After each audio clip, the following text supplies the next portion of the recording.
नमस्कार सांग माने जय जगन्नाथ। पौष मासर प्रथम दिन को धनु संक्रांति भाव पालन करा जाई थाए। सेही दिन धनु राशि रे सूर्य प्रवेश करिथांती। गोटे राशि रु आउ गोटे राशि को सूर्य चलन कले ताकू संक्रांति कहती। ए वर्ष डिसेम्बर 16 तारिख रे धनु संक्रांति पड़ुछि।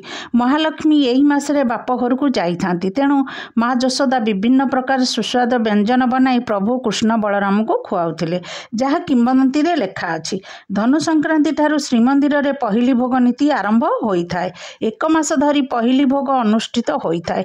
धनु संक्रांति ठारू मकर संक्रांति पूर्व दिन पर्यंत पालन करा जाई थाए। पहिली भोगरे विभिन्न प्रकार पिठा मिठा तैयारी होइथाए। महाप्रभुंक पाखरे 32 प्रकार व्यंजन लागि करा जाई थाए।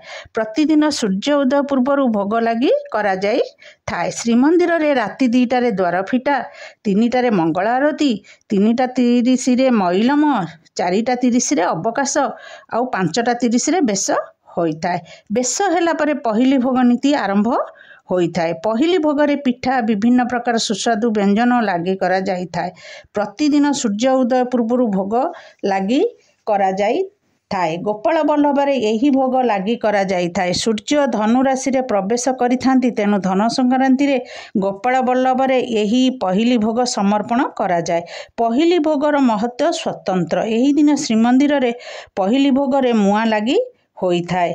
पहिली भोग नीति अन्य दिन तुलन रे स्वतंत्र लागि करा जाई थाए। प्रत्येक मंदिर रे मुआ भोग लागि करा जाई थाए। धनु संक्रांति रे सूर्य पूजा करा जाए। पौष मासरे अत्यधिक ठंडा पड़ी थाए। तेणु पुष मासरे सूर्य को पूजा करती, अर्घ्य दियंती, आउ सूर्य को मुआ मध्य पूजा करती। गाँ मानकरे नुआ धान सबु खला मानक आनी थांती। खला लिपा पोछा करी सेहीठारे मेरु पोतंती। सेही मेरु पाखरे मुआ पूजा करा जाई थाए। धनु संक्रांति ठारू मकर संक्रांति पूर्व दिन पर्यंत खर मास कुहा जाए।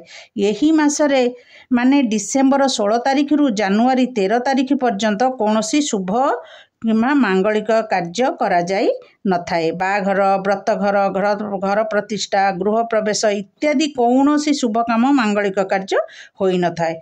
मकर संक्रांति ठारू समस्त शुभ कार्य आरंभ होई थाए। जय जगन्नाथ। नमस्कार।